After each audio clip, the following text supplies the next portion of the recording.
देखिए अब बात करेंगे महाराष्ट्र की, क्योंकि बुर्के वाली बन गई है यहां मेयर। अब जरा समझिए, ओवैसी एक मंच से उन्होंने कहा था, थोड़ा फ्लैशबैक में लिए जा रहे हैं, बुर्के वाली मेयर क्यों नहीं बन सकती, तो बन गई है अब ये बुर्के वाली मेयर। ओवैसी की बात पूरी हो गई। इसके साथ नसरीन बानो मालेगांव की मेयर बन गई हैं। ये तस्वीर देखिए।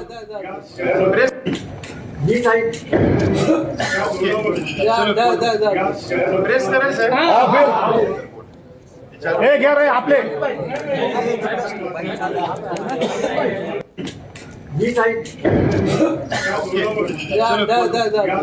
प्रेस करें सर। क्या रहे आपले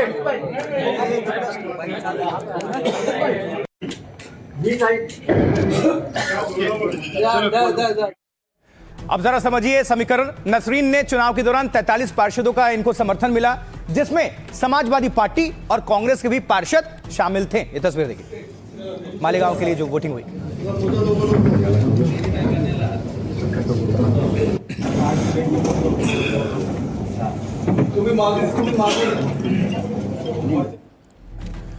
अब जरा इसे समझिए कि ओवैसी का मेयर वाला सपना कैसे पूरा हुआ। ओवैसी ने एक रैली में कहा था, महाराष्ट्र में बुर्के वाली मेयर क्यों नहीं बन सकती, डॉक्टर अंबेडकर के संविधान ने उसे यह अधिकार दिया है। एआईएमआईएम चीफ ओवैसी की यह बात सच साबित हो गई। नसरीन बानो शेख महाराष्ट्र के मालेगांव की नई मेयर बन गई हैं। उन्होंने शिवसेना की लता घोड़के को 25 वोटों के अंतर से हराया। नसरीन बानो शेख के पक्ष में कुल 43 नगर सेवकों ने मतदान किया, जबकि शिवसेना की लता घोड़के को 18 मत मिले। नसरीन बानो मालेगांव की स्थानीय पार्टी इस्लामिक पार्टी की नेता हैं। उनकी पार्टी ने नगर निगम चुनाव में 84 सीटों में 35 पर कब्जा किया, जबकि समाजवादी पार्टी के 5 और कांग्रेस के 3 पार्षदों ने उनका समर्थन कर दिया। चुनाव में 21 पार्षदों वाली एआईएमआईएम और 2 पार्षद वाली बीजेपी तटस्थ रही, यानी न्यूट्रल। इससे नसरीन की जीत हुई और शिवसेना की लता को सिर्फ 18 वोट मिले। नसरीन पूर्व विधायक और पूर्व महापौर रहे स्वर्गीय रशीद शेख की बहू हैं। वो मालेगांव की राजनीति में एक सक्रिय मुस्लिम महिला चेहरा हैं। उन्होंने कहा कि महापौर पद की जिम्मेदारी ईमानदारी और जवाबदेही के साथ निभाएंगे। और अब जो इसको लेकर नसरीन जो जीती हुई हैं, जो मेयर बनी है मालेगांव की, वो क्या कह रही हैं, सुनिए। आज मैं इस खुशी के मौके पर सबसे पहले अल्लाह रब्बुल इज्जत की का शुक्र अदा करती हूँ। अगर आज हमारे दरमियान मरहूम शेख रशीद साहब अगर हयात होते तो ये खुशी यकीनन दोबाला हो जाती। आवाम के सैकड़ों जन्म दाखिलों को रद्द कर दिए गए, जिससे औरतों, बच्चों और बुजुर्गों में बेचैनी सी पैदा हो गई, जिसे दूर करने के लिए हम जन्म दाखिले का मामला कारपोरेशन के जरिए कानूनी तौर पर हल करने की कोशिश करेंगे। अब बात ये तो हमने मालेगांव की। अब बीएमसी चुनाव में आपको लिए चलते हैं महाराष्ट्र वाले। सबकी निगाहें इस पे है मेयर को लेकर। जी हां, तो जरा तस्वीर भी देखिए। बीएमसी में मेयर पद के लिए भी आज बीजेपी की तरफ से रितु तावड़े ने नामांकन दाखिल कर दिया है और कहा जा रहा है कि बीएमसी में उनका मेयर बनना तय है।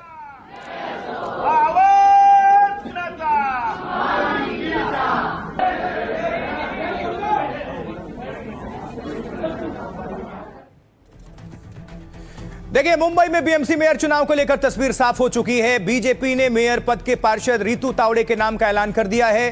साथ ही शिंदे गुट के साथ गठबंधन पर मुहर लग चुकी है। उप महापौर का पद शिवसेना शिंदे के खाते में जाना तय है। डिप्टी सीएम शिंदे ने कॉर्पोरेटर संजय गाड़ी को टिकट दिया है और शिवसेना ने यह भी साफ किया है कि यह पद 1.5 साल के लिए होगा।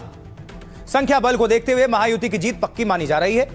कुल 227 सीटों में बीजेपी 89 सीट जीती थी। शिवसेना शिंदे के पास 29 पार्षद मौजूद हैं, यानी साफ तौर पर बीजेपी शिवसेना के पास 114 के बहुमत से ज्यादा सीटें हैं। रितु तावड़े ने बीएमसी मेयर पद के लिए नामांकन दाखिल कर दिया है। उनकी पहचान बीजेपी के वरिष्ठ नेताओं में होती है। वो 3 बार अलग अलग वार्डों से चुनाव भी जीत चुकी हैं। इससे पहले वो बीएमसी एजुकेशन कमेटी की चेयर पर्सन रह चुकी हैं और वो पहले कांग्रेस में थी और उन्होंने 2012 में भारतीय जनता पार्टी का दामन थाम लिया था, मतलब कमल थाम लिया था। नामांकन दाखिल दिया है कर दिया है और 11 फरवरी को मुंबई बीएमसी मेयर का चुनाव होगा। सब कुछ तस्वीर साफ। लेकिन बीएमसी मेयर पद के लिए बीजेपी की उम्मीदवार रितु तावड़े क्या रही हैं, आइए सुनते हैं। हम तो हमारा भगवा लेके आएंगे और भगवा लेके ही रहेंगे, लेकिन वो चाहते थे कि खान पठान, क्योंकि उनके अगर इलेक्शन में आपने देखा तो हरे झंडे लहराते हुए आपने देखे थे हमारे पूरे इलेक्शन के कैंपेन में सिर्फ जय श्री राम और भगवा झंडा। हम हमेशा बोलते हैं मुंबई माझी लाडकी, और अब एक लाडकी बहन नेतृत्व करेगी तो रितु तावड़े जी को अभिनंदन। और एक लाडका भाव जो हमारे संजय घाड़ी हैं शिवसेना के, एक सक्रिय ऑन ग्राउंड नेता, दोनों की जोड़ी इतनी अच्छी रहेगी क्योंकि एक लाडकी बहन और एक लाडका भाव देखेंगे कि मुंबई में सिर्फ प्रगति और तरक्की हो। दूसरी बार वो यहाँ पर चुन के आई है और मराठी है, हिंदू है, और हमने जिस प्रकार से कहा था कि मुंबई का महापौर हिंदू होगा, मुंबई का महापौर ये मराठी होगा, उसी के अनुसार आज एक मातृशक्ति मुंबई महानगर पालिका का नेतृत्व करने जा रही है। भारत अमेरिका डील ने पाकिस्तान की टेंशन बढ़ा दी है, ये कह दीजिए कि बेचैनी बढ़ा दी है। भारत पर जहां टैरिफ कम हुआ तो अमेरिका ने पाकिस्तान पर एक और बम फोड़ दिया है। अमेरिकी मैप में पीओके को भारत का हिस्सा बताया है अमेरिका ने, और इसको लेकर बेचैनी हो गई है, खलबली मच गई है पूरे पाकिस्तान में। देखिए, प्रधानमंत्री नरेंद्र मोदी आज मलेशिया दौरे पर हैं। मलेशिया के पीएम अनवर इब्राहिम ने एयरपोर्ट पर पीएम को रिसीव किया, भव्य जोरदार स्वागत किया। ये देखिए,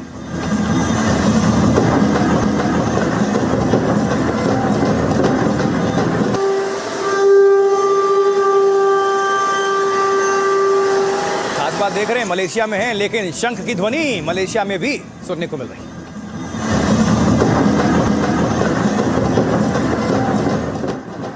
तो मलेशिया में प्रधानमंत्री नरेंद्र मोदी का जोरदार स्वागत हुआ, अभिनंदन हुआ, उनका रेड कारपेट वेलकम किया गया। तस्वीरें तस्दीक करती हैं।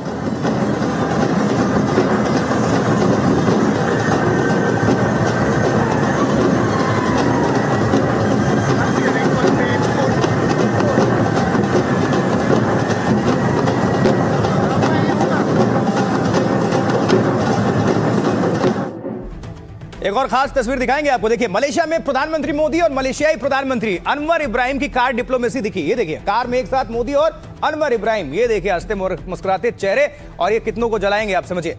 एयरपोर्ट से पीएम मोदी को वो अपनी कार में लेकर बाहर आए और इस दौरान दोनों नेताओं के बीच बातचीत होती रही। ये तस्वीर देखिए। और इसके बाद प्रधानमंत्री नरेंद्र मोदी भारतीय लोगों से मिले। मोदी का यहां जोरदार स्वागत और अभिनंदन हुआ। ये तस्वीर देखिए।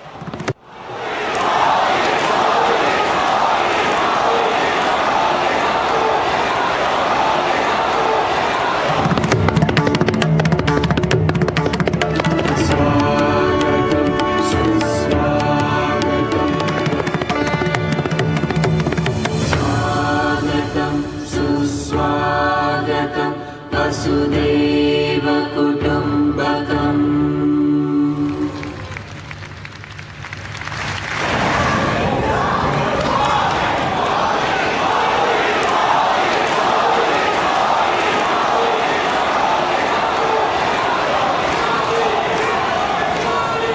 यह है खासियत भारतीय प्रधानमंत्री नरेंद्र मोदी की, जहां भी जाते हैं सिर्फ एक ही आवाज सुनाई देती है, मोदी मोदी, भारत भारत इंडिया। देखिए, लेकिन दुनिया भर की निगाहें भारत अमेरिका ट्रेड डील पर है।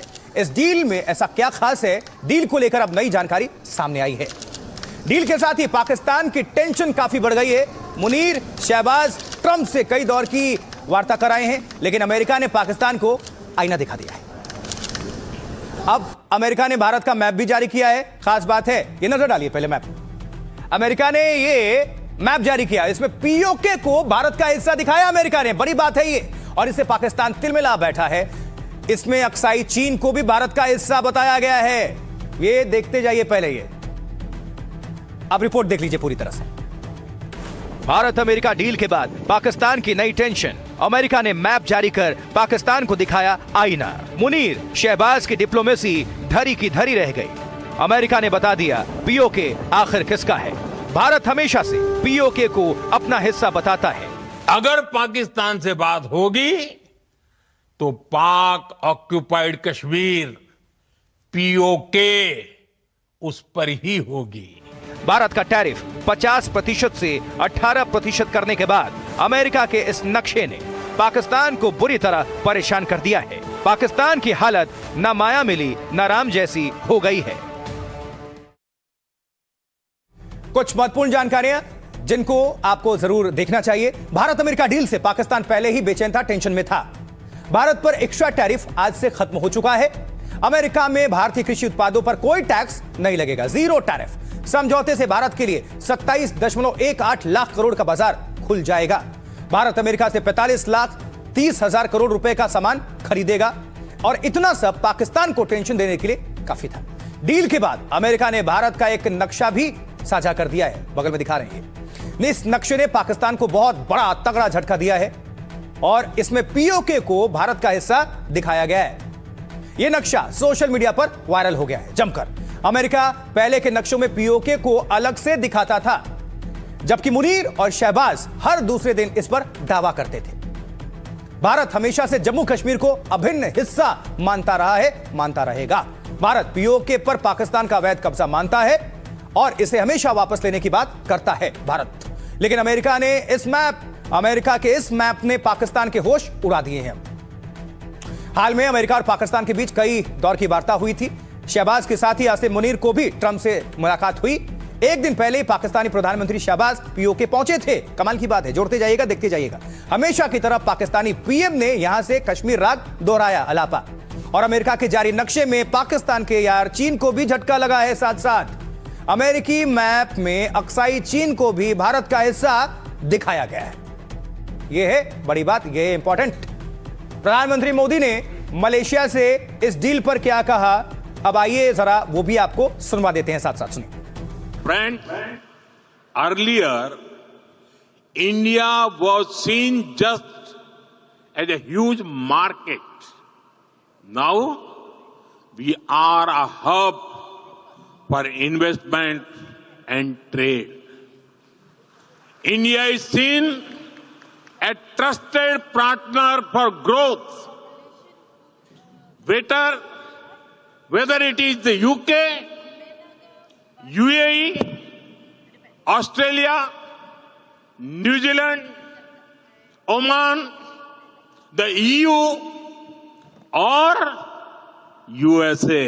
Countries have trade deals with India. तो जब ये सब कुछ आपको बता रहे हैं तो अब आपके काम की भी चीज, क्योंकि आपको बता देते हैं साथ साथ कि इस डील की बात क्या है, खास क्या है, किन सामानों पर जीरो टैक्स लगने जा रहा है। नजर डालिए। देखिए, जो जीरो टैक्स लगने जा रहा है उस पर कौन कौन से सामान है, जैसे चाय, मसाले, कॉफी, नारियल तेल पर कोई शुल्क नहीं होगा। वहीं आपको बता दें, कोपरा, वनस्पति, मोम जैसे उत्पादों पर आयात शुल्क नहीं होगा। फल की अगर बात कर लें तो केले, आम, अमरूद, एवोकाडो, कीवी, पपीता पर टैक्स नहीं। अनानास, मशरूम, जड़ वाली सब्जियां भी अमेरिका में टैक्स फ्री। अनाज, जौ, बेकरी उत्पाद, कोको उत्पाद, तिल पर टैक्स नहीं लगेगा। खसखस और खट्टे फलों के रस, सब्जियों पर भी शुल्क नहीं लगेगा। भारतीय कृषि उत्पाद बिना किसी शुल्क के अमेरिकी बाजार में पहुंच सकेंगे। इसका मतलब हमारे किसानों का फायदा। मतलब अमेरिका में ये सारे भारतीय सामान सस्ते होंगे। टैक्स लगने के बाद इन सामानों की कीमत अमेरिका में काफी बढ़ गई थी और इससे इन सामानों की बिक्री पर असर पड़ रहा था। मान लीजिए कि कोई कम खरीदता तो उसका असर भारतीयों पर ही पड़ रहा था। अब समझौते के बाद इन सामानों पर टैक्स नहीं लगेगा। इसके बाद अमेरिका में भारतीय सामान सस्ते कीमतों पर बेचे जाएंगे और इससे भारतीय किसानों को सीधा फायदा पहुंचेगा। विमान और मशीनरी के पुर्जे हैं, जेनेरिक दवाएं हैं, इन पर भी शुल्क नहीं लगेगा। फार्मास्यूटिकल्स, रत्न और हीरे, सिक्के, प्लैटिनम पर भी टैक्स फ्री है। घड़ियां हैं, आवश्यक तेल है, झूमर जैसे सजावट के सामान पर नो टैक्स। बीज है, अकार्बनिक रसायन पर कोई जवाबी शुल्क नहीं लगेगा। स्मार्टफोन पर भी भविष्य में शून्य शुल्क लगेगा। कुछ शुल्क को कम करके आगे शून्य कर दिया जाएगा, यह भी कहा गया है। ट्रंप के ऐलान के बाद भारतीय सामानों पर 50% टैक्स लगता था, जैसे कह रहे थे कि टैरिफ लगा दिया 50%, और अब भारतीय सामानों पर अमेरिका में अधिकतम 18% टैरिफ लगेगा। वहीं कई सामानों पर अब जीरो टैरिफ लगेगा। यह है पूरी कहानी।